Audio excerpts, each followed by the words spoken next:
मेरा नाम छुपा रुस्तम है। मेरी उम्र 27 साल है और मैं मुंबई का रहने वाला हूँ। ये कहानी मेरी चाची और मेरे बीच की है। मैं आप सभी को बताना चाहता हूँ कि मेरा अपना घर भी होने के बावजूद भी मैं ज़्यादातर मेरे चाचा और चाची के घर पर ही रहता हूँ। मेरे और चाचा के घर के बीच लगभग 4 किलोमीटर की दूरी है। मैं आप सभी को अपनी चाची के बारे में बता देना चाहता हूँ कि मेरी चाची का नाम मीना है। उनकी उम्र 32 साल की है। चाची की फिगर 34, 28, 36 है और वो दिखने में भी काफ़ी वो है। उनका रंग हल्का सा सांवला है। ये बात उन दिनों की है जब मैं बीकॉम के फाइनल ईयर में था। मैं एक सामान्य परिवार से हूँ। हमारा घर भी इतना बड़ा नहीं है। हम सभी नॉर्मल चौल में रहते हैं। हमारे घर के 2 दरवाजे हैं। हुआ यह कि एग्ज़ाम के कारण मैं पढ़ाई करने जल्दी उठ जाया करता था। मुझे सुबह जल्दी उठकर पढ़ने की आदत थी। इसी तरह मैं एग्ज़ाम के दिन रोज़ जल्दी उठकर अपनी पढ़ाई करता था।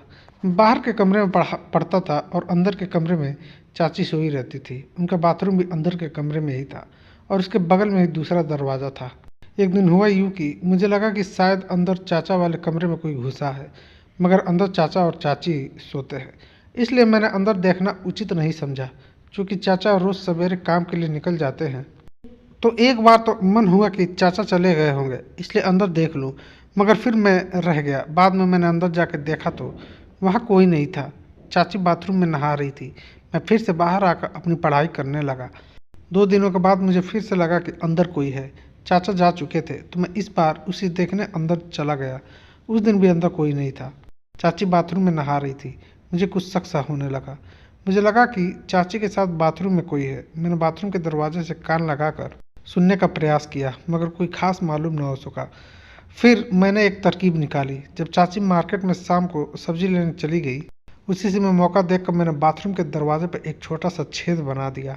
अब मुझे अगले दिन का इंतज़ार था। अगले दिन मैं जल्दी से उठकर इंतज़ार कर रहा था और थोड़ी देर बाद जब मुझे एहसास हुआ कि कोई अंदर है, तब मैं दबे पाँव बाथरूम की तरफ बढ़ने लगा।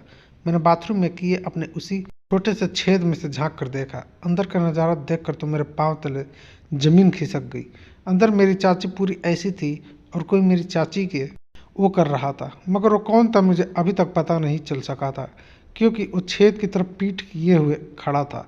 मैं कोशिश करता रहा कि उस आदमी का चेहरा मुझे दिख जाए। कुछ देर बाद आखिरकार मुझे उसका चेहरा दिख ही गया। वो कोई और नहीं बल्कि हमारे ही पड़ोस में रहने वाले एक अंकल थे। मैंने देखा कि बड़े मज़े से वो अंकल जी मेरी चाची की वो की कोशिश कर रहे थे। पहले तो मुझे बहुत गुस्सा आया। मेरा मन तो कर रहा था कि अभी दोनों को रंगे हाथ पकड़ लूँ, मगर डर भी लगा कि कहीं चाची की बदनामी ना हो जाए। मैं वहाँ से चला गया। उस दिन मेरी पढ़ाई में बिल्कुल भी मन नहीं लग रहा था। मैंने पहले कभी अपनी चाची को गलत नज़रिए से नहीं देखा था, लेकिन बार बार चाची के वो दिख रही थी। मुझे भी लगने लगा कि मुझे भी बहती गंगा में डुबकी लगा लेना चाहिए। मैं सोचने लगा कि जब चाची को ओ की ज़रूरत है ही, तो क्यों ना उनके सामने अपना ओ पेश कर दिया जाए और इसी बहाने चाची के ओ का मज़ा उठाया जाए।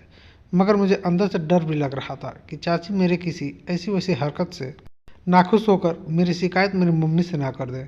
हालांकि नतीजा ये निकला कि अब मेरा अपनी चाची को देखने का नज़रिया बदल चुका था। मैंने चाची पर नज़र रखना शुरू कर दिया। जब चाची मार्केट जाती थी तब वो उन पड़ोसी अंकल से मिला करती थी। ये बात मुझे तब पता चली जब मैंने एक दिन चाची का पीछा किया था। अब तो मुझसे भी रहा नहीं जा रहा था। मुझे भी चाची को ओ करना ही था। मैंने इससे पहले कभी भी ओ नहीं किया था।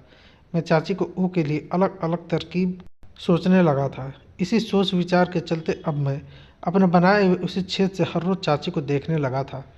एक दिन सुबह मैं रोज़ की तरह चाची को देख रहा था, तब मैंने देखा कि चाची अपनी ओ को ओ से कर रही है। उस दिन मुझसे रहा नहीं गया। मैंने सोचा कि जो होगा देखा जाएगा। बस मैंने हिम्मत करके बाथरूम का दरवाज़ा खटखटा दिया और वहीं खड़ा हो गया। चाची ने आवाज़ लगाई, कौन? मैंने जवाब दिया, चाची 1 मिनट ज़रा काम है। चाची ने दरवाज़ा खोल दिया। मैंने चाची से कहा, मैंने आपको ओ में ओ करते देखा है और मुझे ये भी पता है कि बाजू वाले अंकल से आपका चक्कर चल रहा है। कई बार मैंने आप दोनों को बाथरूम में एक साथ देखा है। इतना सुनकर चाची ने बाथरूम का दरवाज़ा तुरंत बंद कर दिया। उनकी इस प्रतिक्रिया से मैं एकदम से डर गया। मुझे इस बात की उम्मीद ही नहीं थी कि ऐसा कुछ भी हो सकता था। जब चाची नहाकर बाहर आई तो मेरी तो फटी पड़ी थी। मैं तो उनसे नज़रें भी नहीं मिला पा रहा था। दोपहर को जब मैं खाना खाकर बैठा हुआ था तब चाची मेरे पास आई और मेरे पास बैठ गई। पहले कुछ समय तक हम दोनों चुप बैठे रहे। फिर चाची ने अचानक से रोना शुरू कर दिया और कहने लगी कि सुबह वाली बात, यानी कि मेरा पड़ोसी के साथ चक्कर है, तुम किसी से नहीं कहना। नहीं तो मेरी ज़िंदगी खराब हो जाएगी। मैंने कुछ नहीं कहा, बस उनकी बात को सुनता रहा। चाची ने आगे कहा, तेरा चाचा मुझको समय ही नहीं दे पाते हैं। जब वो रात को घर आते हैं तब खाना खाकर सो जाते हैं। उनको वो करने का कोई ज़्यादा शौक नहीं है। जब नई नई शादी हुई थी बस तभी वो मुझे, मगर अब वो मुझे टच भी नहीं करते हैं। मुझे बिना वो के ही रहना पड़ता है, इस वजह से मुझे ऐसा करना पड़ा।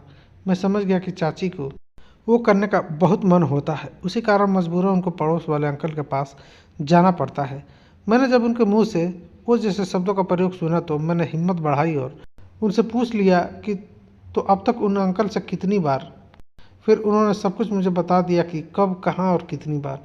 ये सुनकर मेरी हिम्मत बढ़ गई और मैंने कहा, मुझे भी आपसे वो करना है। चाची पहले तो मना करने लगी, वो बोलने लगी, नहीं ये सब चाची भतीजा वो गलत है। मैंने उनको समझाया, चाची अगर आप मुझसे वो करोगे तो घर की बात घर में ही रहेगी। चाची चुप हो गई और सोचने लगी। वो थोड़े समय तक कुछ नहीं बोली। उसी का मौका उठाते हुए मैंने चाची को पकड़ लिया। इसका चाची ने भी कोई विरोध नहीं जताया तो मैं समझ गया कि लाइन क्लियर है। चाची ने कहा, पहले जाकर दरवाज़ा बंद करो ताकि कोई आ ना जाए। मैं झट से उठकर घर का मेन दरवाज़ा बंद कर दिया। इस समय वैसे भी हमारे अलावा कोई घर पर होता नहीं है। चाचा तो सवेरे ही काम पर निकल जाते हैं और रात को ही लौटते हैं। मैंने जाकर दरवाज़ा बंद किया, मानो मुझे जन्नत ही मिल गई। वो सब करने के बाद हम दोनों ऐसे ही थोड़े समय तक पड़े रहे। बहुत खुश थी। मैंने देखा कि उनकी आंखों से आंसू आने लगे थे। वो रो रही थी। मैंने उन्हें चुप कराया और पूछा, क्या हुआ चाची?